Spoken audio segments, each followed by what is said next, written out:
a privateer could campaign against the factory teams.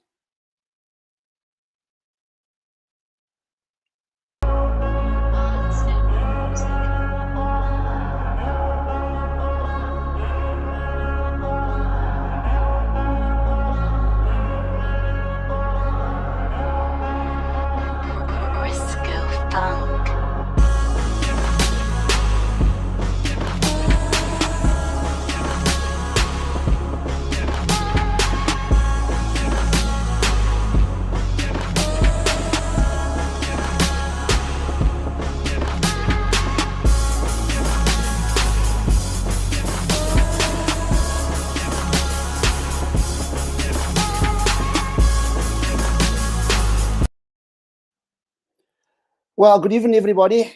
This is Abdul Sayed, episode 8 or 9. I'm not actually too sure what it is. It doesn't matter because it's good. It's Motor Talk with Witzenberg. And tonight, we have a special treat for you guys. Well, we have an apology. We had 2 guests for tonight. The one guest, Mr. Innes Murudker, has taken ill, so he'll be on the show at a later time. But we have another very special guest, and he's none other than Mr. Farouk Dangor from Speedy Car Sales. And this man is an absolute legend in my eyes and in very many motorsport people's eyes. Why? Because he was one of the few, actually one of the 2 privateers that I knew that could campaign successfully against the factory teams in the heydays of motorsport. So, Assalamu alaikum, Uncle Farouk, and I'm going to call him Uncle Farouk because he's my senior. Welcome to our show, and thank you for giving up some of your time to spend with us here tonight. Wa alaikum salam wa rahmatullahi wa barakatuh, and good evening to your listeners and viewers. And it's a pleasure to be with you, Abdul. Okay, and I almost forgot about my co-host Byron, who is sharing the platform with me tonight as always. And Byron, nice to have you on the show as usual. You're not alone, Abdul. I also forgot about myself too. So it's great to be here. Thank you for having me as always. And I think what happens is, Abdul, I've been thinking about it, watching that video by Kyle. Kyle's very modest. He always thinks he can do a little bit more and everything like that. But I think it was lovely seeing some of the old Group N stuff, which he puts a smile on my face. Now I know you saw Farouk or Mr. Dangor. I don't know which one you would prefer me to say, because I'm a bit younger than everybody. So I didn't actually see a lot of the racing. I read about it and heard about it. But it's great to see that, tonight we can actually celebrate the Lone Rangers of motorsport, the privateers, the guys and girls taking on the big money works teams, which, not everybody rides in a works capacity. And I think what happens is privateers is what makes up the sport and gives it its beauty. Absolutely, Byron. So, Uncle Farouk, welcome to our show tonight. Thank you, Abdul. And I know you live in Klerksdorp, so you're far, far, far away. But it's really, I only gave you a call on Monday, so thank you for giving up your time this evening, to spend some time with us here. And I know we're in for an awesome, awesome evening with a brilliant story from nothing to absolute legend. So, Uncle Farouk, well, the show belongs to you tonight. Between myself and Byron, we're going to ask you a few questions. But one of the first questions I want to just pose to you is, first of all, our condolences from our side, from Cape Town and from all the motorsport fans. I know you had a sad event happening in your family about 10 months ago, but I don't have any words for it, but it must be what must be must be. Just to get the show going, Uncle Farouk, you started probably before I was born. Tell us a little bit about how you got first of all, into business, because that's kind of motorsport and business, and how you eventually got into motorsport. Yeah, Abdul, obviously, if I didn't have a business, I wouldn't have been able to do motorsport. So, in those years, in the late 70s, oval track here near Klerksdorp called Stilfontein. Oval track circuit. It's a tar circuit, not like what you guys used to have at Goodwood, which was a gravel circuit. Yeah. So I used to be a sponsor of older tires to one of the people driving there. And he invited me one night to come and view him drive. And, you know, when I watched him drive, and I said, it looks so easy. I'm sure I can do better than that. And at around interval time, I said, can I maybe take a lap or two with your car? And it was, for me, just like natural. I just felt I could do it. And then I decided to buy an old Escort and build a hot rod car. It's all started from hot rod racing. But Uncle Farouk, taking it one step back before the oval track, your dad had a business in Clarksville, am I correct? That's correct, yes. Abdul, let me give you a background. My dad was a hawker. He was a hawker that used to sell groceries to farm laborers. So we were really a very, very poor family, very hardworking family, my mom and dad. And eventually they bought a little bicycle shop they used to call it the Old Indian Center. So, you know, after school, we used to go work in a bicycle shop and build bicycles and balance the wheels and, you know, all that type of stuff. And we learned the business skills with my dad. And at that stage, you know, we were three brothers in the business. My dad wanted us to try something else. We were too many for this little shop. And, you know, I had a passion for cars and wheels and stuff. In those years, you used to get all the cars with steel wheels and hubcaps. There was no mag wheels on cars, not from factory fitted. So, you know, I decided to buy and sell mag wheels. And it started with 300 Rand and bought 2 sets of mag wheels and sold them at a profit and put the money back. And yeah, it's a story that started in 1972 when I finished matric. And my dad gave me and my brother Salim, we finished matric together.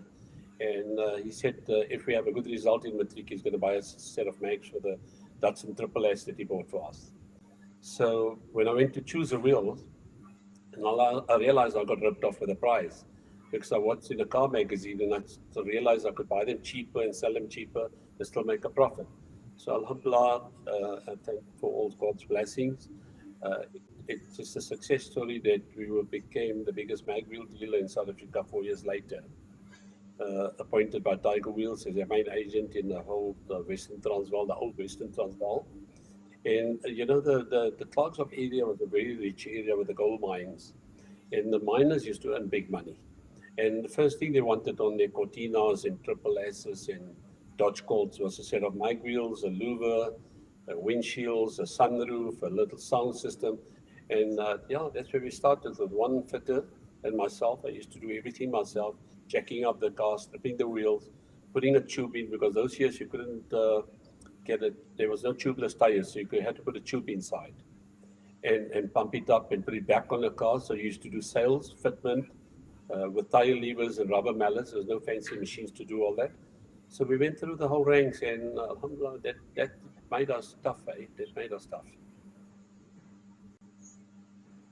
So built from mag wheels, you know, we used to do up cars for the motor dealers, and we realized there was a market to do up nice cars, and I used to do up a car for myself from time to time, and the people would come and say, "Can I buy your car? You know, your car looks so different from everything else." Then I realized there was a market to have a special car, and you know, in 1918, apartheid era, we were not allowed to have any businesses. So I had a nominee who was an Afrikaans guy from Clarksville, who was a friend of mine, who was an electrician. And I asked him, can you help me to start a business on your name? And then I had to pay him a fee to use his name. And then he got the license for me, and I could start trading on his name. Oh, my word. Yeah. So Uncle Farouk, so coming back to the early days, so you went to Tiger Wheels. If I'm not mistaken, it used to belong to Eddie Kaizen, if I'm not mistaken. That's Is he correct. the founder, I think, yeah, of it was back operation. Didn't he race as well? Yes. Eddie was, in his days, he was equivalent to a Formula One driver. He used to, it was called Formula 5000 at that time. I'm sure you recall if you read a bit about the history. Yeah. And Eddie was a Formula One driver of his days. And he even shared a 7-hour drive at Killarney with me in 1991 in my 325. Yes. Right. So yes, Eddie, when I went to him, and I used to buy sets of wheels from him, and there was another Jewish boy, Stanley Slutskin, And he used to tell me, why don't you buy more stock? You know, so I said, look, I don't have capital. I'm buying and selling and replacing whatever I can. And then he introduced me to his boss. It was Eddie and his brother-in-law, Dennis Cohen. So they used to have a little factory manufacturing Tiger wheels in Mint Road, Witzenberg. So the front of the shop was a showroom, and the back was a factory where they used to assemble wheels. So Eddie came to me and he said, why don't you buy more stocks? I said, look, I don't even have a bank account. And he said to Stanley, he says, give him whatever he needs and he can pay us after a month. So he was my real first banker, Eddie Kaizen, really. And he opened the doors that I could take more stock for at the time, 10 sets of wheels or 15, sell them, pay them, and carry on with that, you know. So that was a good start for me with Eddie. That's absolutely brilliant. Well, there's a couple of comments here. Atira Fofre says hi, and then Nadia Singh says hi, and then Sulaiman Effendi, who is one of the forerunners in our Clubman's events in Cape Town, says hi as well. And Uncle Farouk has a question for you. It says, well, great to have Uncle Farouk on the show. I have a question. When the 325 IS made its debut at Swartkops, Farouk blitzed the entire field, including the Works BMWs. What happened after that? That's a very good question. That's an excellent question. You see, when that 325 IS was launched, I used to drive the 325i before that. And they decided to give 7 drivers factory-built cars at the time. But obviously, you had to maintain itself and manage itself. And we had some instructions not to beat the factory. So, you know, if you get a car, you can't go and beat your main sponsors. But when the IS got launched, it was Tony Werner, late Tony Werner, Jeff Gordard, he was the works driver, Hannes Oosthuizen from Cape Town was the works driver, Dion Joubert was the works driver, and then it was Robbie Smith, who's also from Cape Town, and Peter Lanz and myself. We were given the 7 cars, and they were all prepared by late Tony Werner and given to us. And the first race was Swartkops, and it was national. So the inland and coastal championship was all in one. So to give you an idea, we were 21 cars in Class A. It was Opel Super Bosses against the BMs. And it was a tight field. So I went the Wednesday before the time and I practiced, and I realized the gear ratios didn't suit our tires that we had. So I went to buy a set of 740 tires, BMW 740 tires, which was a 205 60-15 tire, which is a bigger profile. And we used to cut the tires on a skimming machine. Yeah. So we were only allowed to have minimum 2 millimeters of thread. So you could at least the thread. You're not allowed to use a slick tire. Yeah. So I went to scheme the tires and put them on, and I realized I was a second quicker immediately. So I just kept quiet about it, you know. So the Friday practice came, and all the other factory teams were practicing, and I checked their time, and I said, shit, I can beat them. And I kept quiet, and they all asked me, why don't you practice? I said, I tested my car. I don't want to break my car before the weekend. And Saturday morning, you know, when we did qualifying, I got pole position. They all jumped and realized that I outsmarted them a bit with the tire. Right. And they ran to the factory, to BMW, to the plant, and they stripped new 740s, stripped the tires, and went to cut them and came to join us. So it was actually fun, you know, really just outsmarting the top engineers of BMW and all the teams and managers. And we were just an old Klagsdorp guy driving from hot rods, you know. Yeah. So they didn't expect that. And obviously, when we out-qualified them, Tony came to me, like Tony was quite friendly with me. And he said, why didn't you tell us? I said, listen, I didn't know I'm going to be quicker than you guys. I just felt my gear ratios are better. So then they were obviously matched up with me, but I had the advantage that I had the good feeling of the car with that. And I won the overall race for the day. And my car was never the same after that, I promise you. You know, the Monday they asked me to send the car back to BMW. They got some new tricks and they're going to improve it, and just never ever the same again. Yeah, probably detune the car, yes. That's the new tricks, yeah. It was blocked or whatever, but I mean, we just couldn't get that same performance out of the car ever after that. And you know, we used to depend on them to tune our cars, eh? Absolutely. Yeah. Byron, you want to have a question or two there for Uncle Farouk? Yes, I'm actually just taking a look at the comments over here. I know we were having a few problems with the comments, so apologies for that, that some of the comments weren't coming through. But first of all, actually, I just wanted to say, I see Turbo Motors here asked, what was your best memory with Tony Viana? I know Uncle Farouk mentioned Tony Viana. Of course, Tony Viana, one of the foremost BMW drivers of an era as well. So maybe also, I know he was probably a crucial element, I think, in your career as well, Uncle Farouk. Absolutely, Byron. He was my mentor. When I was driving Oval Track, and I was in an SA team, and we raced against the UK and Ireland, and Tony used to always tell me, he used to call me Obut in Afrikaans, you know, but Tony used to talk a lot of Afrikaans here. So, you know, the old Western Transvaal is very Afrikaans. So when I speak Afrikaans, even the Afrikaans people can't believe it's an Indian talking Afrikaans, you know. So I promise you, it is like that. So Tony used to call me Obut always, like I'm my elder brother. Although I was younger than him, but he used to call me, regard me as Obut. So he convinced me, because he used to come and buy mag wheels and stuff from me. So Tony convinced me. He says, "Why do you mess around with oval tracks? Come to the long circuits." So I said, "You know, Tony, first of all, I can't afford it. And second thing, I don't know if from oval to a long circuit, how difficult will it be?" So he said, "Just come through to Woodendals," as he was based in Woodendals those years. And it was the old Goldfield circuit before Pakiza was ever done. So he put me one day in a car. He was testing on Wednesday, and I went through. And he put me in the car and he said, "Come, I'll teach you how to drive long circuits." So I got in, and I was like, after 5 laps, I was quite comfortable driving it. And he showed me the lines, and he took me for about 3 laps himself. And then he sat as a passenger and said, "Do this and do that." And, you know, he showed me all the little tricks. And that weekend, it was one of the works drivers was not available to drive. And if I remember, it was Graham Duxbury wasn't available to drive. So he told me, he says, "Would you like to drive the weekend in Duxbury's car?" I said, "Well, if you give me the opportunity, why not?" So I drove, and, you know, I just got the feel for long circuits. And that's when I started with BMW. Uncle Farouk, you know, you spoke about oval circuit. So you obviously started with your dad, the bicycle business, started in going into selling mag wheels, and from there progressed into selling cars, if I'm not mistaken, because of your love for cars. Correct. But at that time you sponsored somebody at the oval track, and you went to go and watch them, and you got excited and you drove oval track, am I correct? Yes, that's correct, 100%.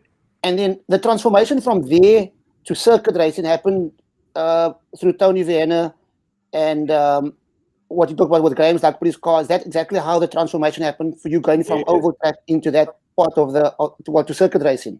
Yeah, look, let me tell you, Abdul, I don't know if you remember the oval track, but it was real rough stuff, eh? Yeah. Very rough. And, you know, the circuits we used to race, the tar circuits, was Miami in Pretoria, and Okay. Dunswat in Benoni, Okay. and then Springvale, and then Richards Bay. And really, it was rough. It was rough. And, you know, there were not many non-white competitors in there, I'll be honest with you.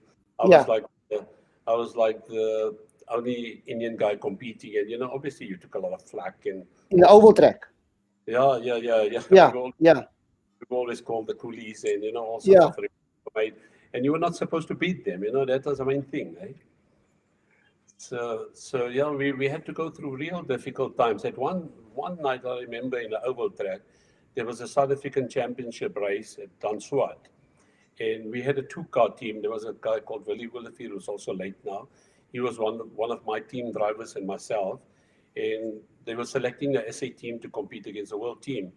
And you know, we got taken out and pushed into the wall, and like a fight broke out, and they came with wheel spanners and jackhammers to like, I had a Colt 45 that I used to carry in my bucky. I had to pull my gun there, and I left my hot rod car, and I got into my Cortina bucky, and I chased away from there before being killed. Oh, my word. And then I was called up in the disciplinary, and they said, "Well, you pulled a gun." I said, "Well, what do you think, a wheel spanner or a jackhammer can't kill a person, you know?" Exactly. 100 guys attacking me, and I'm a lone guy fighting alone. Fortunately, I I called 45. I could fully defend myself there. Yeah, exactly. So I just left my hot rod car there, and the Monday they had a hearing, and they banned me from Danswat, and they said, so I said, it's fine, that's it, we won't be able to say anything because it was controlled by certain people, and I was a small guy from Clarksdorp, and what do you say?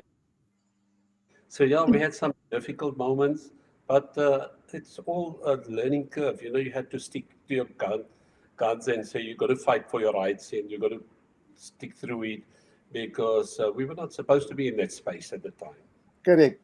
Uncle Farouk, it reminds me of that movie of Clint Eastwood, Smith, Wesson, and I. So it's like, like Farouk, Dangor, Colt, and Coutinho Baki. Like, it's kind of sounds the same, Uncle Farouk, there's a whole myriad of comments here. Byron, maybe you can look through some of that comments. There's like, it's just coming in at a terrific right here. Maybe go through some of the comments there, please. I mentioned Turbo Motors earlier on, and then I didn't know exactly who that was, but they said, thank you, Uncle Obut from Jody Viana. And I think it's such a touching one over there as well. That the memories go so far back always as well. One over here as well that I just took a look at, Ashfaq Dawood, a commentator at the, and also racer as well at Killarney, asked, it just disappeared, because we talk about, in those days when you were at Racing Group N, the 325i Beamers and the Superboss Opels those are some of the best cars you could ever see race. But you had the chance to, not only with the BMWs, but also with the Opels as well. And I think what happens is that he's asking what made you switch from the 325IS to the Superboss. Okay, so Byron, as a privateer, the sport is, motorsport is expensive, right? And, when I did well with BMW, Michael Briggs was quite friendly with me always. And he approached me one day, Michael, and he said, Farouk, wouldn't you like to drive an Opel? If we can get a better deal for you than what BMW have given you. So BMW gave us a car to race. And obviously, being a support driver for the team, as long as you could enjoy the sport, you were getting a car free. So when Opel gave me the deal, they gave me the car, and they gave me fuel, and they gave me the Holiday Inn's accommodation, and they would give me tires and spark plugs and oils and things like that. So it cut out all the costs for me.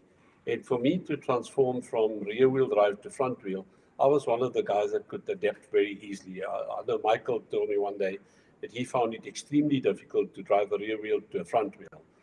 And Michael was a brilliant driver of his time, and I think he's one of the legends of South African motorsport, Michael Briggs. And Michael found it difficult to switch from front to rear and rear to front. And, I could just get in from a rear wheel to a front wheel, and I adapted immediately.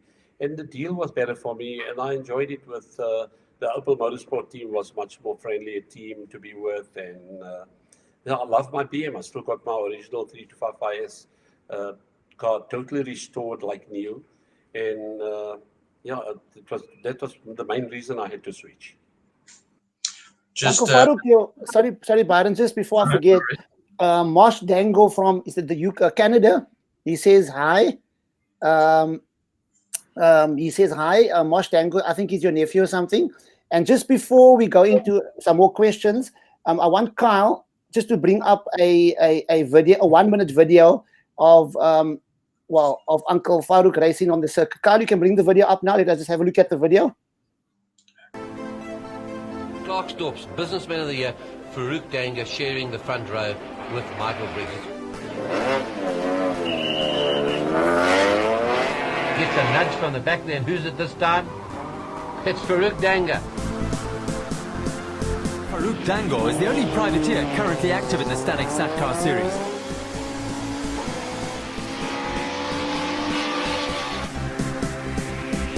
Also enormous interest in the performances of the new machinery like Farouk Dangor's Vauxhall Cavalier.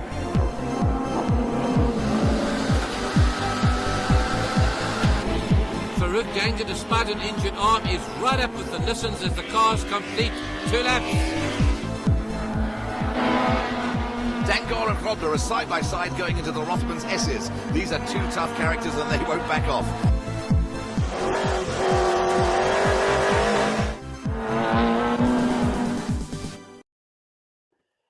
You know, Uncle Farouk, this brings back absolutely beautiful memories for me, especially because, you know, when you used to race in Cape Town at Killarney, I must tell you people the story. So that time I was doing clubmans, and you know, there was one passing maneuver that I learned from you, Uncle Farouk, and I'm going to go through it a bit, and you can maybe talk us a little bit through this. You know, in those days, there wasn't turn 1 and turn 2. It was whole Zook was turn 1, turn 2 was Quarry, turn 3 was Damsdip or Duckumsdip, turn 4 was Malmesbury, and went on, and then the top one was BP. So, you know, coming off the main straight, going under, that was the old bridge. I'm not sure if it was a Goodyear bridge or Dunlop bridge then. It's not there anymore. Into holes, and then the short straight, and then you come into Quarry, which was the tight right-hander. And out of Quarry, there was a kink on the left-hand side. And, you know, this passing maneuver of yours was absolutely mind-boggling. I think you passed Dion Joubert there, who is a Cape Townian, knows Killarney well. And you guys came out, well, you were actually behind him in Quarry, came through the kink behind him. Dion goes to the left, obviously, to the top of the bend, coming down to get his apex.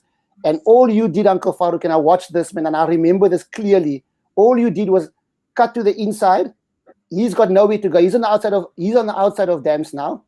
You on the inside, and you're going through him on the inside. Outbraked him, actually, because it's quite a fast bend. Outbraked him, and you just kind of, the car just glided up to the top of the embankment, and you were on that short straight between there and Malmesbury. You were ahead of him. Take us through that. That's one of the most beautiful memories that I have of you, and which I actually learned and used in my racing time at Killarney and at Clubman's. Take us through that little bit of beautiful memory there. Well, Abdul, I'm impressed that I could actually teach some of you guys. You guys are masters of Killarney and Cape Town, but I found Killarney was one of my more favorite circuits. I used to enjoy it a lot. And most of the coastal circuits were very, very good to me, because being a non-white at the time, Indian, black, whatever we were called, you know, the colored community and the Malay community and the Indian community used to connect up with us, because I was generally a very friendly person, and I could communicate with every fan that used to come to the circuit and talk to them. Lots of the works drivers don't communicate with people. They all have their little chip on the shoulder type of attitude, and they always disregard people that come. Absolutely. And you know, that was one of the things that brought us to be well liked. And Michael Briggs asked me the question one day. He says, "How do you get so many people cheering when you beat us, or when you're ahead of us?" And I said, "You know what? I don't know. It's just because I'm not white, probably. It's a sport that's controlled by you whiteys, and that's what the people want. They want other races to be able to compete equally against you and show you that you can be beaten too." So I remember that race that you're referring to. That was the launch of the touring car, the Vauxhall touring car in 1993. And that was a car bought from the UK. So the first year they said we could import a car, because as a privateer, remember, I couldn't build my own car. I didn't have the knowledge to build a car. I didn't have the expertise to build a car like that. So they gave us permission to buy old British touring cars. So I went to buy the E30 BMW M3, which was raced 2 years before that in the UK. In the first year, we competed with them. The next year, the rules changed, because remember, the factories used to be part of the rule making. The rule making wasn't done by us as privateer. You were not even taken into account. So the factory teams that were putting the big money into it would call the shots. And then they decided it must be super touring cars, which was in 1993. So the super touring cars, I had to scramble every cent of my money to go and buy a used Vauxhall Cavalier from the UK again.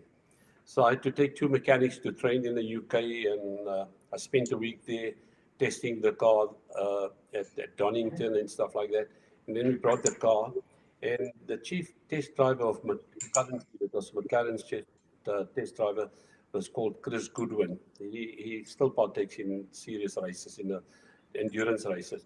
So Chris Goodwin was then flown out by Ray Mallock Racing to come and set up the car at Killarney for me, and just to teach me how to drive the Vauxhall Cavalier, which was from a BMW rear-wheel drive, left-hand drive car to a sequential box right-hand drive, front-wheel drive car. So you had to adapt again to that. So the car was a good car, obviously.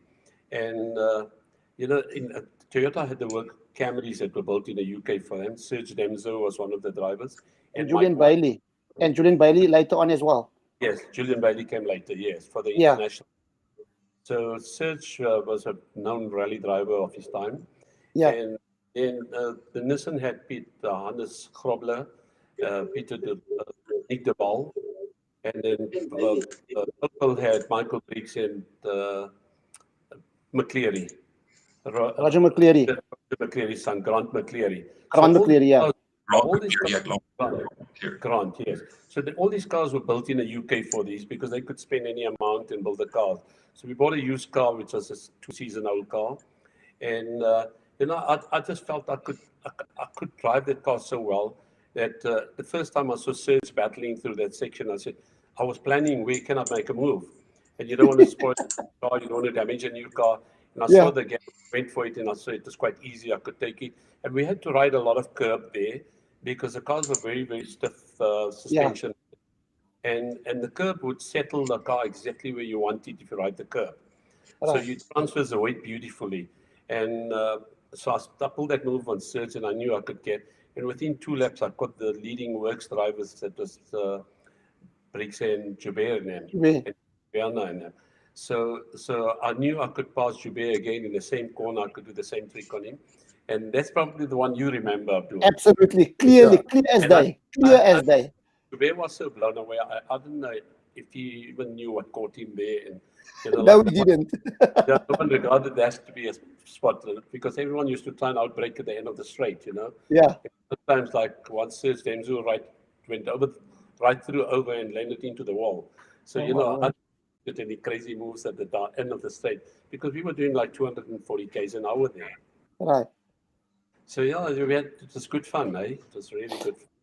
Uncle Farouk, there's a good question about Richard Carr, an old friend of mine. I know Richard, I think he still drives single seat, if I'm not mistaken.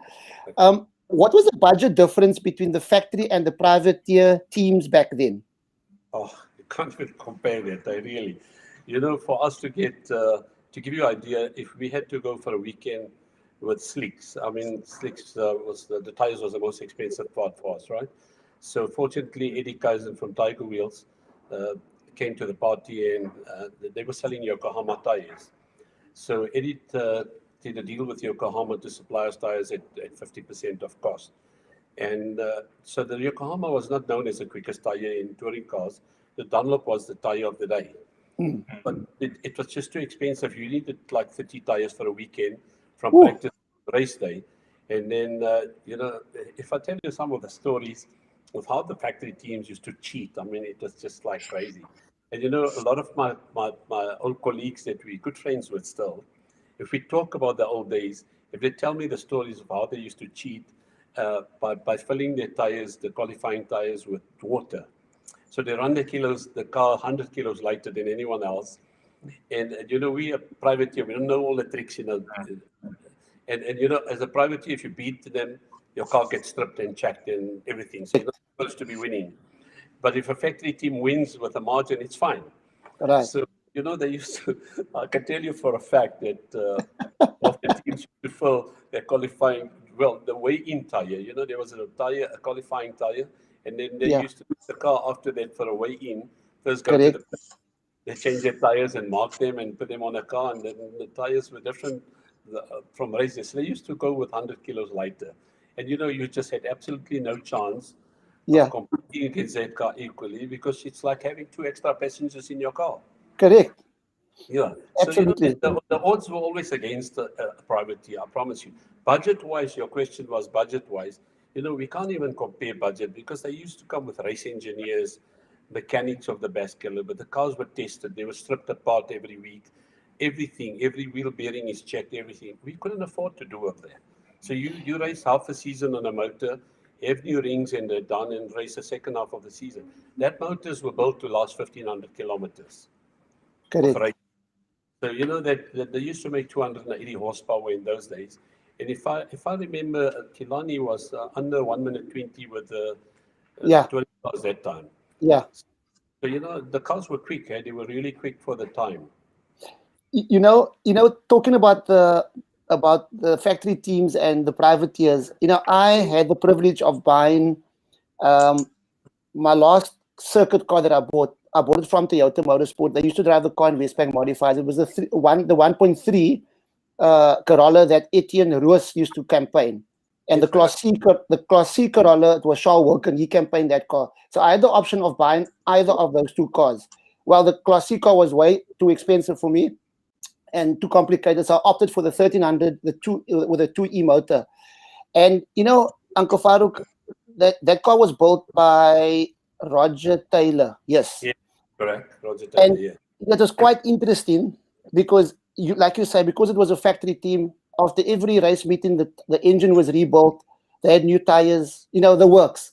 And obviously, I couldn't afford all these things, so I had to drive a whole season on a set of slicks, and the strange thing was, this was the strange thing, when I took that car out the first time. That time there was I think it was Hilton Cowie, if I'm not mistaken. I think I asked Hilton Cowie to drive the car for me to see what time he was doing.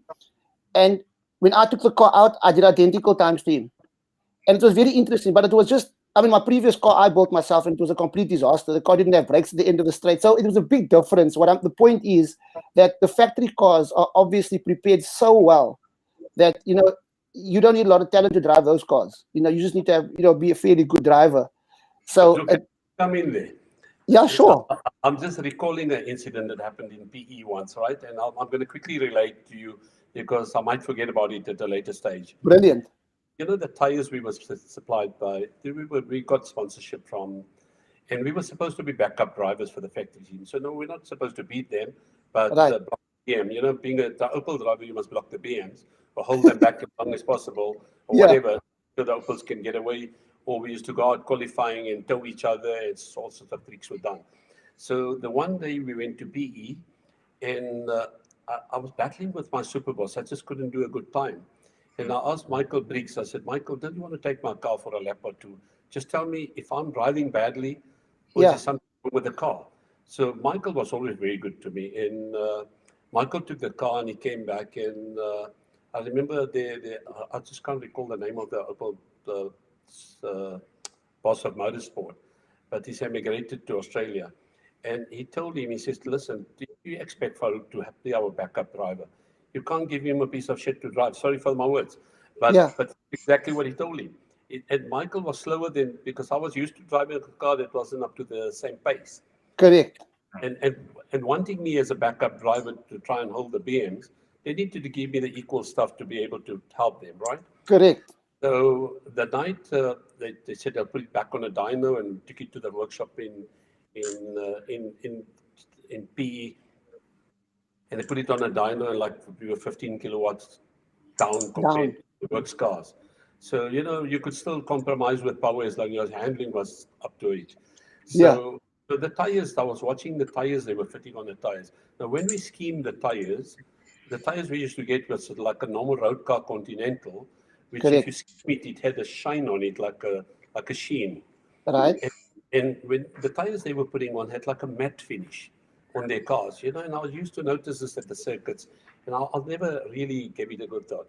So that night I asked, there was a guy, one of their mechanics, I don't want to mention names, but one of the mechanics on Michael's cars, and I said, can't you organize me a set of their tires? So he says, I'll be in the shit if I do that, So I said, well, you can just say it got mixed up with all the wheels of the tires. Let me just give it a go tomorrow morning. And I was second on it next morning. And, they all came and said, sure, what did you do to your car? I said, no, just tuned it last night. And, they got more power out of the car. I couldn't talk about tires. Yeah. And, they couldn't believe 2 seconds a lap. Suddenly, where does the man come from? Amazing. And, so the motorsport boss, obviously he came past and he watched it. And then he went to rev the mechanics up and said, who gave Farouk their tires? So, they were in trouble. Just to give you an idea at what levels of cheating was allowed for factory teams, Correct. And then I'll give you another incident. We were doing the 7-hour race at Killarney, and we broke a CV joint on our car. The 7 or the 9 hour? 9 hour. Was it a 9-hour race? Yes. Yeah, I remember the 9 hours, Which car were you driving, the Superboss? Yes, the Super Boss. Okay. So we put a CV joint on our car, and we didn't have an extra side shop with the CV joint ready to stick in. So we went to the Opel team and borrowed the side shaft. And, you know, suddenly the wheel was sticking past the fender.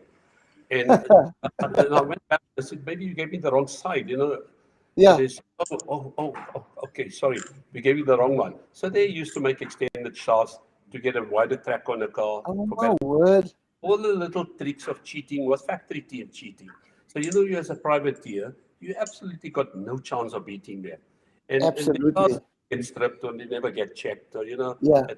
if a privateer beats a factory team, you're in trouble. How Yeah. the hell did you get it right? How did you get it right? You know, they want to check everything you do. So this is part of how motorsport works. I can tell you today it won't be different. Okay, we're going to come to that. We're going to come to that later. Byron, you have about a 5 million comments you have to get through, my friend. Take us through some of the interesting ones. It's amazing. And so many comments from so many different parts of the world, Canada, the UK, India. I've seen all kinds of comments from here. Everybody from all over, you know, watching the show. But here's actually one from Grant. I know we were speaking about the 9-hour, Killarney 9-hour. And Grant May said, had the privilege of spending the day with Farouk and his team when he raced the Cavalier at Killarney in '94. The other memory of Farouk was watching his Pitmac changing a Superboss gearbox in 15 minutes in a 9-hour enduro. Now that's an heroic feat, I'll tell you that much, to change a gearbox in 15 minutes. Pardon that, I remember that because it was actually less than 15 minutes. It was just over 30 minutes. And it was unbelievable. You know, Peter Lance shared the drive with me that the 9-hour race. Another 1 9-hour race was Neil Brent from Cape Town that shared the drive with me. And the John Craig shared a drive with me before, also from Cape Town. Yeah. And the one race was Peter Lance. Now, Peter Lance was a BMW driver. Remember the Targa Motors 325IS? He used to drive that. Green one. Yes. And Peter broke 2 gearboxes that day. He just couldn't drive an Opel, you know. You had to nip the Opel. You couldn't drive it like a BM. so you know, I had a beautiful first turn. We were lying third in our class, and the car was going beautifully, and Peter got in the second lap. He broke a box and came in, and the mechanics jumped in, and Lance had one of his mechanics that was helping with. And I remember it was like in a few minutes, it was unbelievable. And we were back on the circuit, and then and about an hour later, Lance broke another box, and, you know, we changed it again, and we still did. So yeah, it's special. And I want to greet all the family and friends from Canada and India and the UK that is connected up. Yeah, it's so nice to know that you guys are watching and enjoying this fully. I see, sorry, Abdul, I see there's also one here from Ahmed Mohammed from the very far away land of Namibia, and from Windhoek, saying greeting, best wishes, and do us from Windhoek. Oh, that's great. Talk to you. Byron, there was, Uncle Farouk, there's someone that says he thinks that the motorsport manager was Mike Carlo at that time, the manager at Opel Motorsport or something like that. Adrian Koth said he thinks it's Mike Carlo or somebody. No, it was a different name. Peter something. Just yeah. Just one over. Yes, another one over here. Ashfaq he's very busy tonight. Got quite a lot of questions. He's in the show next week, by the way. Sorry? He's in the show next week as a single-seater driver. So he's been on all the entire time. So I think, you know, now we can ask him the questions. Yeah. Looking forward to asking him the questions. But his question over here, and I know, Uncle Farouk, you had a number of BMW rivals in the old days. Now we're talking not only Peter Lance, we're talking about you know, Tony Viana, as we mentioned earlier on. But another one of those was Hannes Oosthuizen. And Ashfaq's question was that there was a track wars in East London, and you can remember an incident that happened between yourself and Hannes Oosthuizen. Is that something that springs to mind? Yeah, definitely, man. All these memories are coming back like you can't believe. You know, Hannes was a works driver for BMW in a Winfield BMW, like I mentioned. And, you know, I switched from BMW to Opel. And, you know, the Opel was really quick, but we didn't have ABS brakes on them. where the BNs had the advantage of outbraking us at the end of the straight with ABS. So, we always had to tap off a bit earlier. And at every corner in that race, Innes was knocking me from the back and I was showing him a fist. So I learned my lesson at Swartkop's once when Ben Morgan would knock me from the back. And he wrote my new car off, and I got out and I went and I gave the race got stopped. And I went to hit him with a fist through his helmet. And they used to call me Dangerous Dangor at that time. Like a big fight broke out because all the mechanics and everyone was involved in this fight. And I was called up and I was given a 6-month suspended period in the motorsport. And if I was involved in any other fights, they would suspend my motorsport license. And, the perpetrators were always getting away. We were the victims that used to get caught up because you were nobody. Yeah. So I just gave it that day, and Ben Morgan still reminds me till today, he says, "I got to get you back for what you did to me." So that time it was late Tony Vienna and Willie Hepburn, and the race was stopped, and they all had to stop this fight. And I realized you can't fight in motorsports. You got to deal with each other on the circuit, in a nice way. So I was showing Hannes every time like a fist in the back, like whenever he used to knock me and get me sideways in the corners. And I used to show him a fist. And the last lap, I decided, you just got to deal with the guy on the circuit and not get involved in a fight thereafter. So the last corner, as we exited and hitting the straight for the last lap, I was ahead of him. And then I pretended like I missed a gear, and I just came in next to me, and I just took a swipe at him at the rear end. It spun that BMW into the barriers, and it was actually fun doing it in the right way without any problem. So he came out after the race and he says, I don't want to say the exact word. Ga jou bliksem? Yeah, you bliksem. I said, "Wat het probeer?" So you had to stand your ground, and he was a works driver and you're a privateer and whatever. So in any case, I knew if he ever lifts his hand, he'll be in trouble. He's a works driver, he'll lose his drive. So I could sort him out on the track. And I promise you, after that, he had so much respect for me. He never, if he was behind, he would stay behind. He would never attempt to pass me. Uncle Farouk, the name that you're looking for might be Peter Laird. Peter Laird. Yeah, Peter Twist and David Hawkins saying that now Peter, hello Peter, you are somewhere far away. I can't remember the exact place that you're in, Peter Twist, but I remember he's an old buddy. Where is he? What did you say? Where's Peter Twist? He's somewhere near. He's somewhere in the Eastern Cape, Peter Twist. Now we used to drive together in Clubmans, myself and Peter. Eastern Cape somewhere. Yeah, so that's how I know Peter. And Dave Hawkins, like another legend in Cape Town. I mean, when I was a pickie, I used to drive past his house where he was preparing his Nissan Skyline. So hello Dave and hello Peter. Nice to see you guys listening to a very interesting show tonight. Peter Twist is in Humansdorp. I say. I know it was somewhere far away, and he's doing some fantastic stuff there in Humansdorp with racing cars, putting roll cages in and doing all sorts of things. I'm checking him out on Facebook there. Uncle Farouk, so, tell us a little bit more about, there's a lot of interesting stories here. So we have enough time. Kyle, just to check with you, are we spoiled for time there, or can we go on, or because we have a lot to chat about? I'm fine with time. You're fine with time? Okay, cool. Uncle Farouk, you okay with time? Yeah, I'm all right. Okay, Good. Okay, so this is very interesting. So any more stories, any more particular tracks that you want to talk to us about, any more, that we never covered yet, some interesting things that, this is really interesting, bringing back fantastic memories. Take us through some more stories that you have, even before my time. It's very exciting listening to you. Okay, so I'll share what was my most special race ever in my life. Okay. And, I think every driver or every petrolhead in the world dreams of a circuit called the Nürburgring circuit in Germany. Yeah. Familiar with that, Abdul, right? Yeah. Now, the Nürburgring circuit is a benchmark of any manufacturer that builds a car.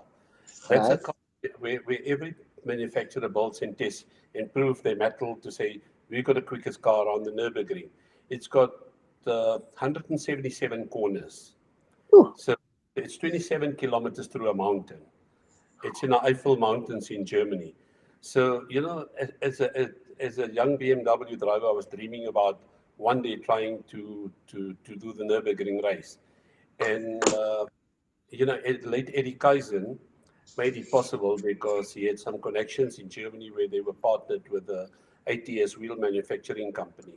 So when I spoke to Eddie and I said, my dream is one day to drive the Nürburgring, and he said, okay, we can arrange something. And there was an international race of German touring cars that came to do Kyalami in the 90s. I don't know if you recall that. Okay, it was who drove? Which drivers drove? Yeah, at that time, the telephone directories were the main sponsors was Yellow Pages. Oh yes, okay. Yellow Pages. You used to look up for a telephone number. Yeah. And Yellow Pages were the sponsors, and they brought the international German touring cars to South Africa. So you're talking of drivers like Steve Stoper and Chicotto, Johnny Chicotto, and Winkelbach. Okay. Yes. Joachim Stuck as well. Yeah, Hans Stuck, all of it. Yeah. Hans Joachim Stuck, sorry. Yes. They all came to compete in South Africa. All the top guys were here. And they brought their German touring cars to do a 1 hour race per driver at Kyalami. So there were 2 1-hour stints. Right. Now, to give you an idea, Abdul and Byron, we used to have a 10-lap race or 12-lap race. So, we were built for that. We couldn't do more than a half an hour race at a time. We were not fit enough for that. Right. So a few of the South African drivers got invited to share drives with the Germans. And I was fortunate that myself and Robbie Smith from Cape Town got to share drive with the Tauber team. It was Tauber. So the car was in tic-tac colors. The tic-tac sweets that you get? Yes. Green and white. And that was a 2.3 liter left-hand drive the touring car. Now, from a Super Boss to a 330 horsepower, the real race car was a major change. We were driving on standard tires and standard suspensions, and suddenly with power steering, and then you get into a race car, which is a serious race car. Right. And we were fortunate. We adapted quite quickly with the German car, and we qualified 14th on the grid out of 28 cars. Sure, that's good. And they had technology like I can't get to the word exactly. Telemetry. System. So the first time we exposed to all this, and we realized comparing where was Robbie quicker than myself, or was a German driver quicker than us. Yeah. Then obviously the German driver said it's fine. He's not going to drive. We are okay with the car, and they will let Robbie drive 1 hour, and I can drive 1 hour with the car. Right. So we had to put a few rands into the deal to get a drive. So Tony and then Chris Sebedine, Terry Moss, all these guys got the factory drives with the top teams. And myself and Robbie and Peter Lance and us, we had to get the drives with the lesser teams. Right. It was like a privateer teams. Yeah. But, it was so enjoyable. So from there, we built a relationship with the Tauber team. And then when we contacted them, and Eddie set up a deal with tires for us, and we entered for the Nürburgring race in 1992. Sure. Now, that's a 24-hour endurance race. Right. So, we learned our lesson at that Kyalami race, because I can tell you every South African driver had to be hospitalized after that 1 hour because we were finished. We were just not fit enough to race at cars. Yeah. So then I realized you need to be super fit to do this, the big tracks like Nürburgring. So I really really practiced, and I really trained, and I was strong, and I could do a 2.5 hour stint at a time after that. Oh my word. So we entered, and Peter Lance and myself were the 2 South African drivers at that time. And the Tauber, the Germa Tauber was a German driver that we were 3 drivers that shared the drive in the 1992 24-hour Nürburgring race. Now, I don't know if you guys know what qualifying is all about there. Any of you know, Byron or Abdul? No. Okay, so I don't know. A bit of a background which many people won't know that are listening tonight. So there's 180 cars that are entered for that race. And 180 cars at one time. 180 cars. Of that, 110 cars can only qualify for the race. Okay. So each driver that is competing has got to do a time within 110% of each other to be able to qualify for the drive. Right. So we went to hire, to learn the track. It's a mountain, and it's open to the public. Yeah. So it's not really for racing. So we went 3 or 4 days before the time, and we decided to hire a car to learn the track at least. Now, how much can you learn? Yeah. And so we hired a driver that was a German driver, and he took us around in the car and he showed us like the main points, watch this, do this, do that. And you try and memorize a bit, but that's very difficult to memorize that. So in any case, myself and Peter went and we said, we need to hire a car and just drive and see how much we can learn. So the only car we could hire was a 740i BMW. You know, it's a big, heavy car. Yeah. Yeah. And, we were sliding this big V8 7 Series around and trying to learn the circuit. And, you know, it was a funny story because we finished the tires up and the brakes. And the next day we went to Avis to give the car back. And that afternoon they found and said, you need to pay 16,000 rand for the damage. So, you know, Peter Lance, I'm going to say it the way he said, he tells me, tell him to fuck off. You know? Typical Peter Lance. Typical Peter Lance. Eh? We started the car up. It's true. You know, the steering was shaking so much because of the brakes and the tires were ripped to pieces. I said, the right thing to do, you know, we're going to have bad luck if we don't pay. Yeah. Let's pay. And he said, no, I don't care. I'm not going to pay. So I said, look, I'll swap my card. I'm going to pay it. You know, Right. I said, they're going to lock us up at the border. When we go to the country, they're going to arrest us. So he said, they can just go. I'm not interested. I'm not going to pay them a cent. He said, they know if we hire a car, we're going to go drive the Nürburgring. They know about it. Why do you have to pay?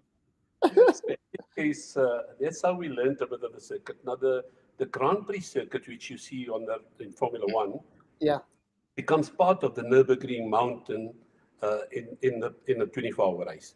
So you do part of it is on the circuit, and the rest is through the mountain. Right. So obviously we qualified 42nd out of the 110 cars. Whew, and brilliant. Tony Viana was in that race in the works BMW with the German driver.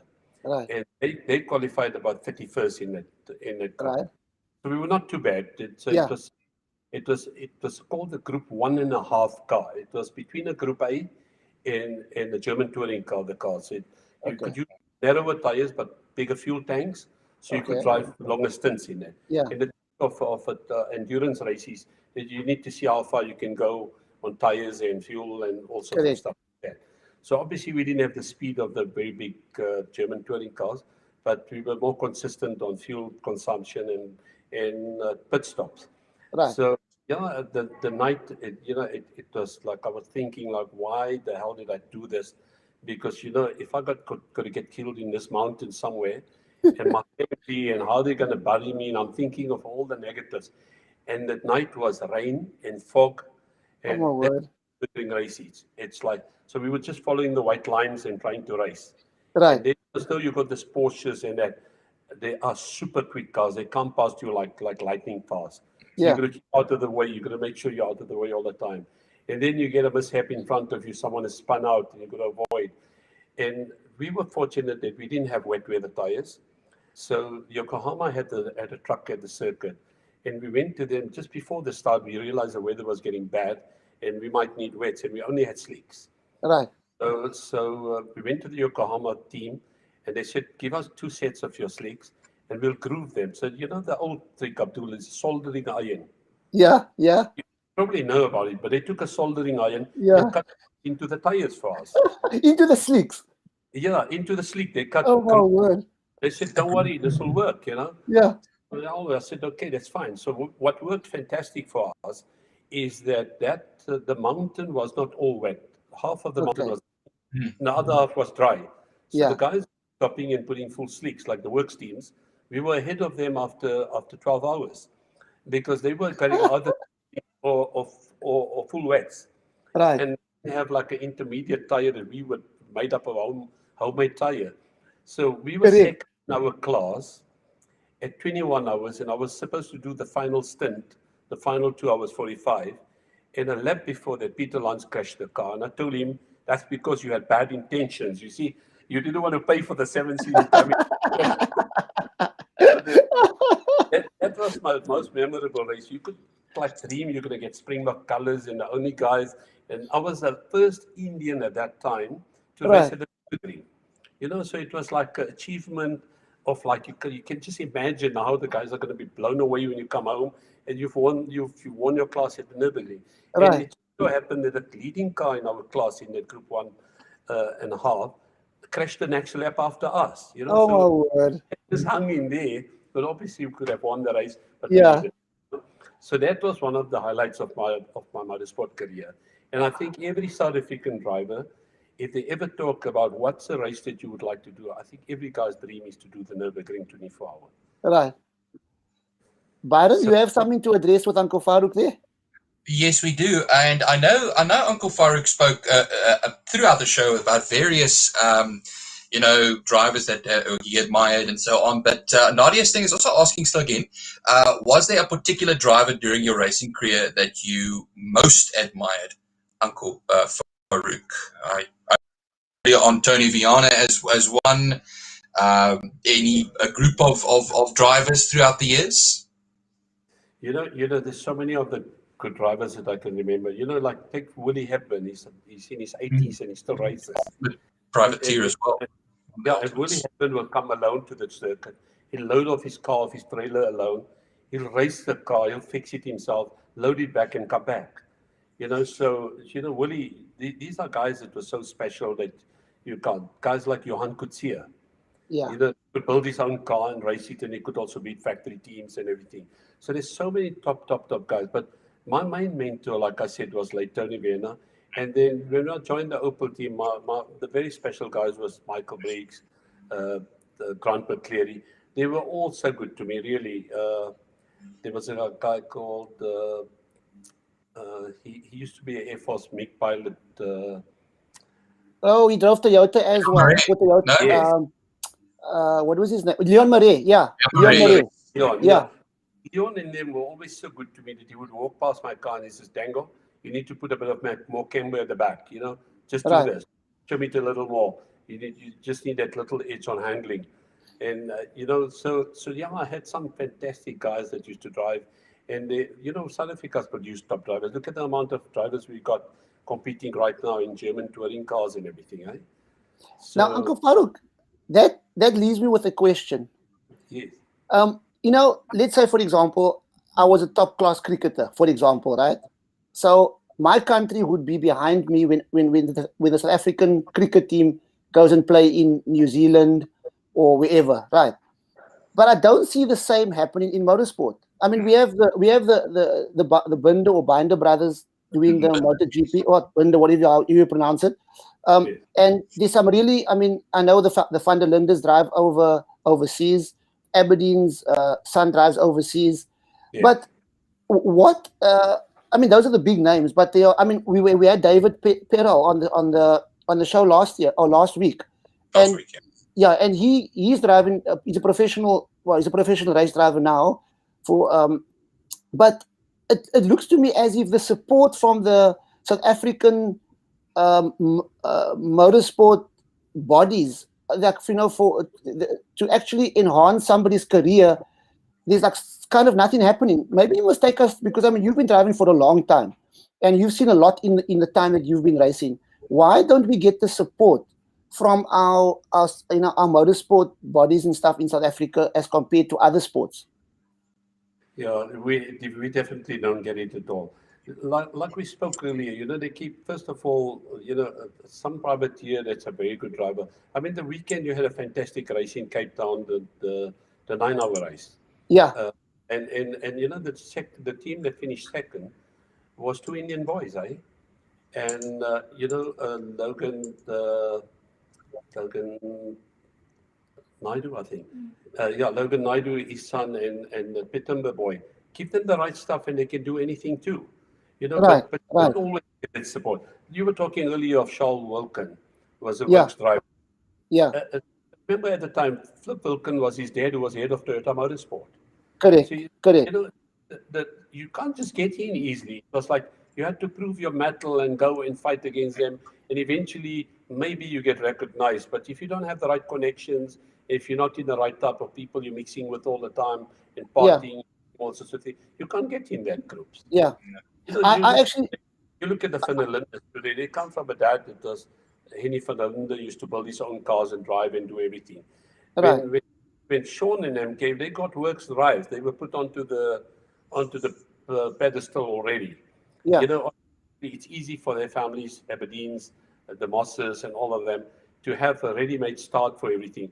We just don't have that starting point where we can get to that. So it's only now in the last few years that a few of our boys are given that financially they can afford to go and buy a car and compete equally. And then they realize we've got so much talent in our communities. Right. But it's actually quite sad because I mean, if you look at where motorsport in South Africa is today, I mean, it's not in a good space at all. And what do you think is the solution to the challenge that we're having in motorsport today? It's actually diminishing tremendously, and it's actually a dying sport in South Africa and in Cape Town definitely. But yeah, what are your views on that, Uncle Farouk? I think they could go back to production cars. The heydays. Roger McCreary was one of our top commentators in South Africa. Yeah. He knew every driver and he knew every circuit and he could talk for hours about everything. And Roger McCreary is doing a book at the moment, and he says the golden era of motor racing was when we had Group N production cars and touring cars. You're talking of the early 90s. That was the best years, and the crowds we used to get. I remember the crowds at Killarney was like soccer games. We used to 25, 30,000 spectators. It was like cheering all around the circuit. People used to come and buy and stay over. It was affordable. It was affordable, first of all, and the people could come and enjoy the sport. It's gone. It's just not affordable anymore. The rules are made by from motorsport side. It doesn't suit the privateer anymore. So the privateer cannot go and compete and have fun. And where does all the big guns can come with 6 or 8 cars and they don't make the thing work, really. Need big. I remember in Group N production cars from class A to E, we used to have like 65, 70 cars. Correct. And it was bumper to bumper, and it was wing mirrors being knocked off in every corner. We used to have, if I tell you Group N class A with 21 cars, we used to qualify like within a second of each other. Correct. So you had to really work for that little second or half a second or whatever. Yeah. So you need competitive, cheap motorsport. Come with standard tires. Don't have specified slicks made by one company. You must buy it from a certain group that can make the money out of you. Take all that tough stuff out. Go back to the basics. Yeah. And allow the people to come with a car that they could build in their own backyard and come and race again. Absolutely. That's one of the things, But, like I told you earlier, it gets controlled by manufacturers. If BMW pumps in a certain amount of money, they call all the shots. Right. If Volkswagen pumps in money, they call all the shots. And they all the decisions. And the motorsport bodies just got to sing along with them. They can't stand on their own, or they won't call it privateers and say, guys, what do you think? What should we do? The rules are made at the level where you can't say anything about it. Correct. But the strange thing is, there are no more manufacturers that are involved, like in the Group N days. I remember, and the interesting part was the spectators didn't know how fast the cars were going. It was not how fast the cars were going; it was how tight the dices were. Because I mean, the Group E, I remember the Group E the Toyota Taz's and the Cubs, the Opel Cubs, ongoing battles. I mean, you guys on the top there were the BMs and the Opels and the Nissans. Ongoing battles, all the Class C dices. I remember the Toyota Class C cars. I mean, with Steve Wyndham and the likes. Ongoing dices all the time. It was fun. And it was the best turbos as well. You name it. And the cars used to last, and it was still affordable. That close racing where people can connect up with the cars that they're driving. So if you drive a Kia, for example, you're a big Kia fan, and you could go and race a Kia. You didn't have to open the car and do all sorts of funny things. And you could run with normal shock absorbers. You could run with standard tires that were schemed off a bit. You could set a bit of canvas, and that's it. You were playing, and you were having fun. I think, And the public used to, I promise you, we used to have crowds of 35,000 at Kailami. And the people used to come and camp out from the night before and get this spot and braai and cheer and enjoy. That's gone. That's gone. It doesn't exist anymore. Yeah, it's actually a sad state of affairs. We're trying to revive motorsport in Cape Town here at the basic level. Myself and Byron and a couple of other people that are there. It's with the Gymkhanas, because the other forms of racing has just become too expensive. The entry fees have become ridiculously high. And you know, with the Gymkhanas, Uncle Farouk, I'm not sure if you're familiar with the Gymkhana, but basically you can come with, you can come with any car, and you have a route. I mean, you don't have to have any. There's no politics. There's no red tape. You just come and you rock up and you have loads of fun. And that's kind of where we're trying to revive, you know, the motorsport in our own little way here in Cape Town. And I mean, who knows? Maybe it'll take off in a big way and get the guys excited about motorsport again. And drifting has become a big part of motorsport. Drags, you know, there's we have street to strip here or robot to robot on a Wednesday evening, and you know, it's all little, you know, different aspects of motorsport that is it's keeping the youngsters off the road, putting them onto track in a safe environment. No, I agree with you 100%. You know, we are very fortunate, Abdul. I don't know if you have ever heard about the new racetrack that one of the private investors in Clarkshop has built. No. But, very passionate about motorsport, and he's just spent over 20 million. He's built the most beautiful international standard oval track, tarred oval track circuit, with accommodation, with all the facilities that you can expect from pits to everything. And he's building a drag circuit at the same time, in for drifters. So, you know, we're going to have, Clarkson will be soon on the map for being known as having the best facility in South Africa. And it's going to be easy. It's not going to be all the red tape that goes with it. You know, you've got an investor that sets it up, and he's not going to listen to all the rules from all the manufacturers and all sorts of stuff. You can build your car and you can come and race. All right. So this car is safe enough to race, you can come and play. And you know, they had a practice run about 2 weeks ago. It was unbelievable, the best flood lighting and everything. And you know, I'm 65 and I felt like building a hot rod car and going right. Because last year they had a Legends race at Mayhem where they called all the old Springbok drivers and the hot rods of the 80s. And they wanted all to get, so many of the people that used to drive with us are unfortunately not there anymore. That have passed on. Corey Simmons and famous names like that are gone.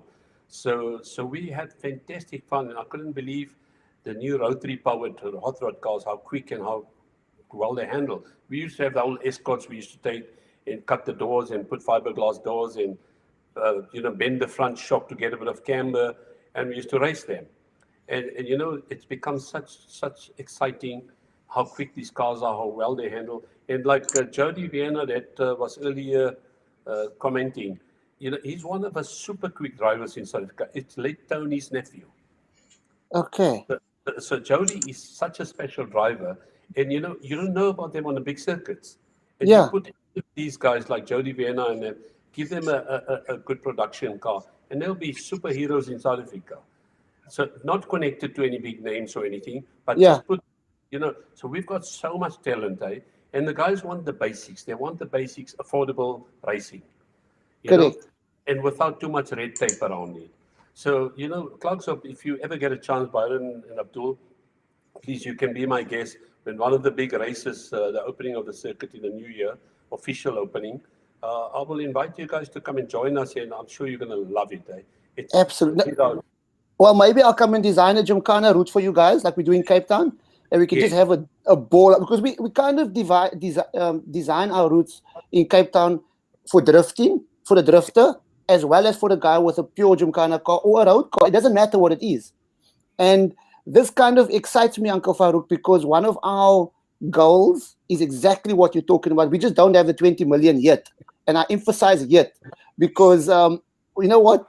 If we have a dream, we got to put some action and some work into it, and we got to work towards it. And I think we're going to get there. We're going to get there. Byron, I think you want to just address one comment there from Richard Carr.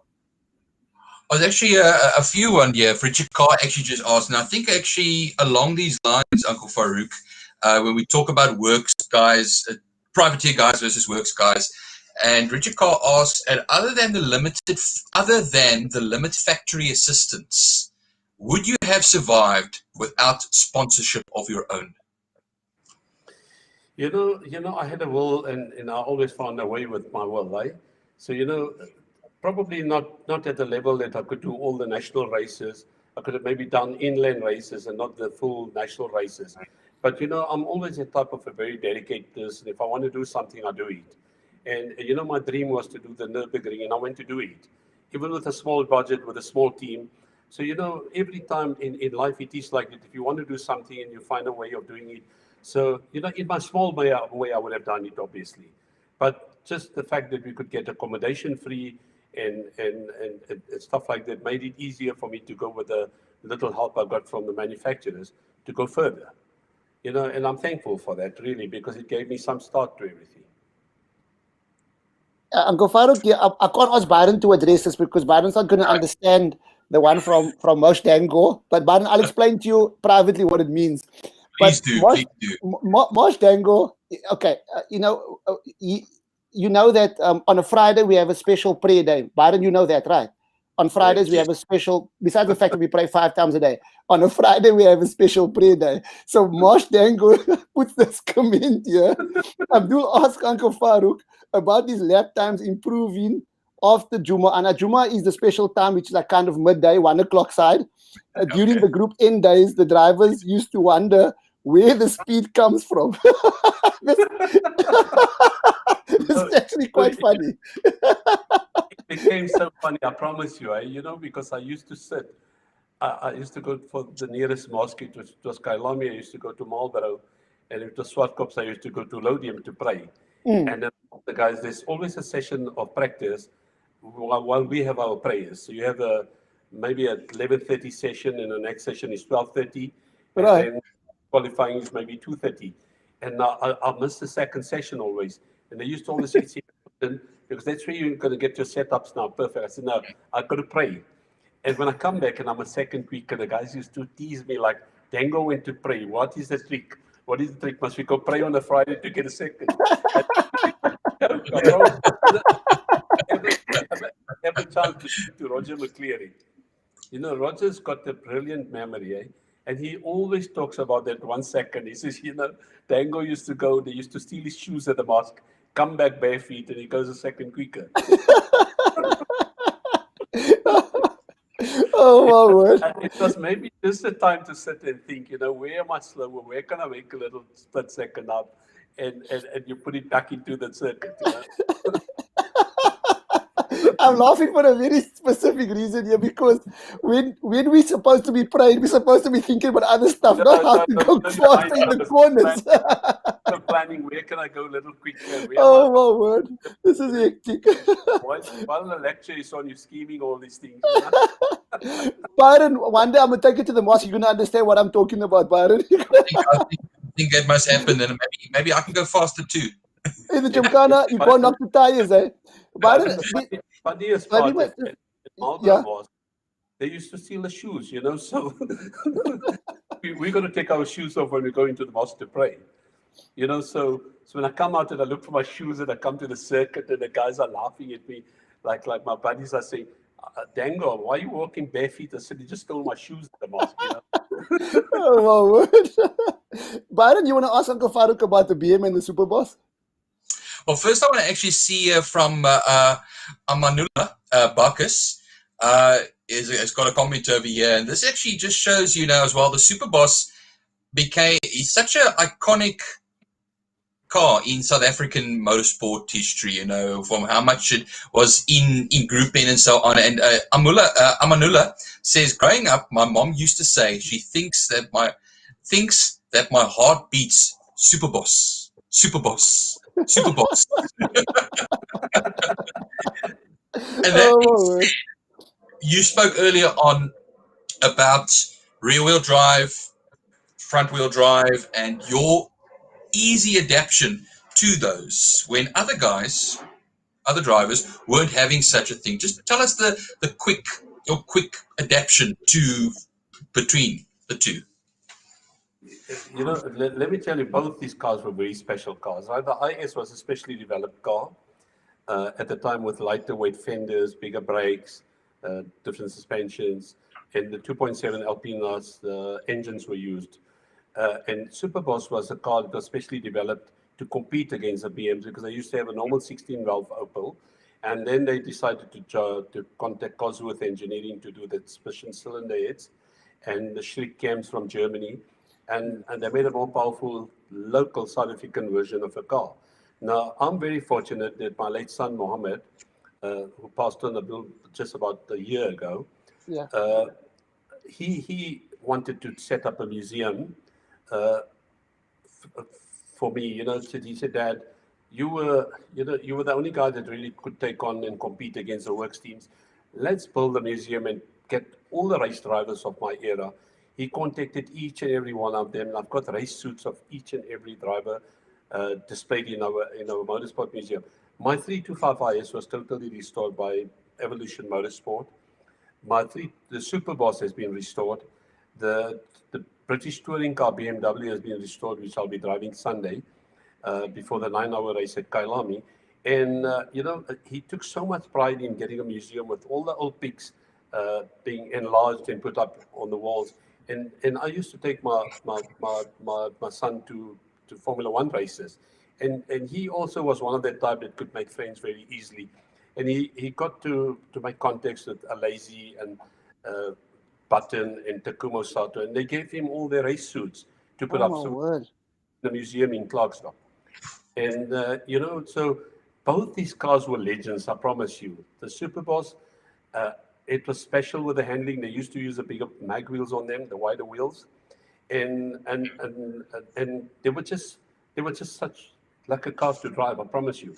If you tell me today still, in fact, last year, June, they had a festival of motoring there at Kailami. And my late Mohammed was still there, and he used to make sure that we always get the cars prepared and go and play. And we used to take each other on, like father and son taking each other. He was my buddy, he was my son. So, you know, he had a passion for motorsport like his father. So, you know, he drove the Superboss first, and I drove the BMW.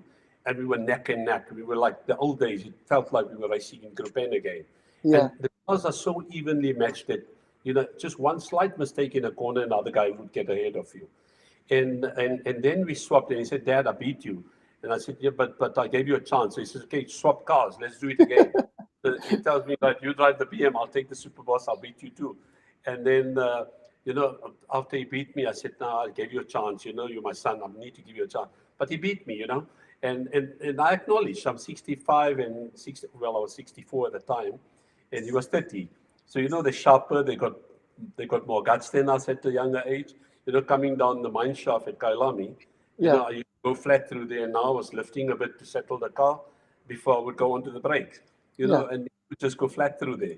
You know, so yeah, it was. Both these cars are, I promise you, legendary cars. I'm very fortunate. I've got both these cars. And my IS has got 17,000 kilometers only. In a while ago, one from Cape Town that found, I can't remember who it was, that offered me 800,000 to buy my IS just to race it in the exact form. Now, right now, Byron, there's a guy called Keegan Chetty in Durban that about a year ago he phoned me and he says, Uncle Farouk, I'd like to build a Superboss, but I want it in your colors. I want it in Speedy Cars' colors. I want to do it exactly. He says, you were my hero when I was a kid. I used to like dream, I want to be the only Indian driver driving a Superboss. And I said, go for it. You know, I sent him all the pics, and he built the car, and he went to Daisy Raceway about 2 weeks ago, and he went to run the car in. And it was so exciting for me that, you know, the young guys that are much younger than us remember this legendary era of motorsport, you know? Absolutely. And they want to remake it. So if you had to ask me today, which was your favorite car from the two, I promise you it's very difficult to choose. You know, they were just both special cars. Yeah. You know, our time has run out quicker than what I thought it was. But we're going to bring them to Killarney one day, right? You have a track day or something set up. We've got a very, very quick GTR 34 built with sequential gearbox. I'd like to come and do your Gymkhana there, Abdul. Anytime. In fact, Uncle Farouk, what I want to do is I actually want to get a couple of the legends together, like yourself, maybe Dion Jubé, Mike Briggs, you know, Wyndham, those type of guys, and Sarel, maybe, because Sarel was on the show. Sarel was on the show 2 weeks ago as well. Yeah. And I want to get maybe an identical cars, like maybe just one car, because for Gymkhana you drive one at a time. Yes. You know, identical cars, and put the legends in the cars and let them do the stint and the runs and just. Yeah, I just motorsport is in our blood, and we at this age we're not going to win any world championships or anything, but we need to give back what we got out of it. In our own little way, whether it's this show or whether it's a small gymkhana, whatever it is, we have to give back to motorsport. And there's so much talent out there, so much talent. Absolutely. And yeah, but we'll definitely chat. Byron, do you have any last thoughts before I ask Uncle Farouk the last question? I just want to do a shout out here for one of our, Niels van Wyk. I know some of the Gymkhana folks don't know Niels van Wyk very well, but they from the sprint side. So basically, we kind of partners in a way because it's all about grassroots motorsport and getting involved in motorsport. So he just says, "Hi guys, rally sprint for all."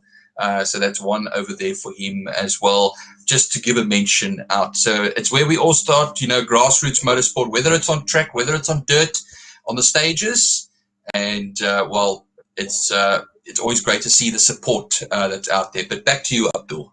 Well, I got a word for Niels there. Niels, you only do dirt at the moment, so build a little tarmac stretch for us there. We can come and do some drifting and some gymkhanas on the tarmac stretch, because I know Niels runs a very nice operation. No red tape, no politics. You come up, you pay a couple of $100 and you drive the whole day. I love that. That's what motorsport is about.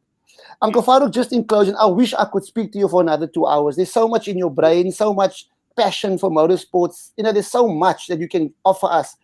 Just in closing, the way forward for motorsport in South Africa. Just a couple of sentences. What is the way forward? How can we get the golden era of motorsport back in South Africa?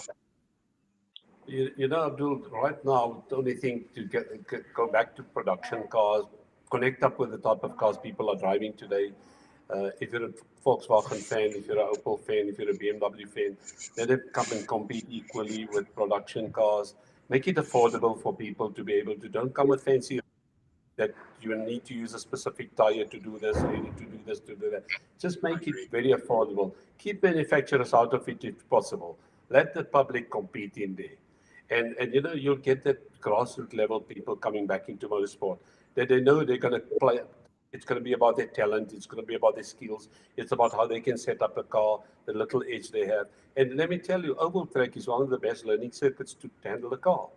You always sliding and slipping and doing all sorts of tricks. And oval track is such a good start to just get the basic skills of driving a car well, really. And it's so cheap to start with. And from there to the big circuits, it's just so much fun. I promise you, it's so much fun. If you're planning that the Gymkhana, I will provide my BMW IS and my Superboss and get the guys to a front end rear-wheel drive to put up times together. If you want to put the weapons together, that's all right. We bring Sarah, put him in a group and put him in a BMW, and let's do the combined times what they're doing, and then you'll get a nice feel of how absolutely the drive and put some young guys against them. Yeah.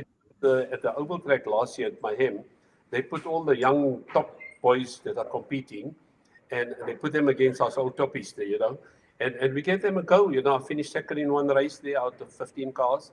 And, brilliant. Believe it, and like my late son Mohammed was saying, Dad, I wasn't even born when you were doing hot rods, and I always heard about hot rods. And he says, that night I was so blown away. I couldn't believe you could go and do this rough and tough sport against all these other Owens that were driving there. And he felt threatened. He said, they're gonna hit us, they're gonna do that. I said, don't worry, I'm used to all this. We can go and we do motorsport. We're not worried about the race, we're not worried about the color of the person. We're going to play with motorsport. That's it. Absolutely. So my nephew Mohammed Dangor is racing in the polos at the moment. Okay. Yeah, so there's a lot of talent in our people, amongst the blacks, amongst the coloreds, amongst the Indian communities, that people, if it's affordable, they'll be able to come out there and don't have too much red tape with it. Just make absolutely it to race. Absolutely. Yes. Uncle Farouk, Byron, thank you so much, Uncle Farouk, for giving up your time. I know you run a very successful business. We haven't even gotten to speak about your museum. In the car museum in Klerksdorp. I mean, there's so much to talk about. It is awesome to have you on the show. And there's so many ideas that as I'm sitting here going through my mind on how we can get our sport back to the heyday, affordable. That's the biggest word that I've heard over many programs. Affordable, no politics, no red tape, motorsport. And I think that's what we need to focus on, get the passion back. take the money aspect out of it, because that's the problem. You know, take the exclusivity out of it and just get onto the race circuit, and we must just drive and have fun. Whether it's Gymkhana, whether it's drifting, whether it's drags, whether it's circuit racing, whether it's oval track, it doesn't really matter. Motorsport is motorsport.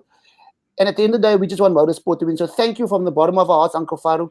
Absolutely awesome to have you on the show tonight.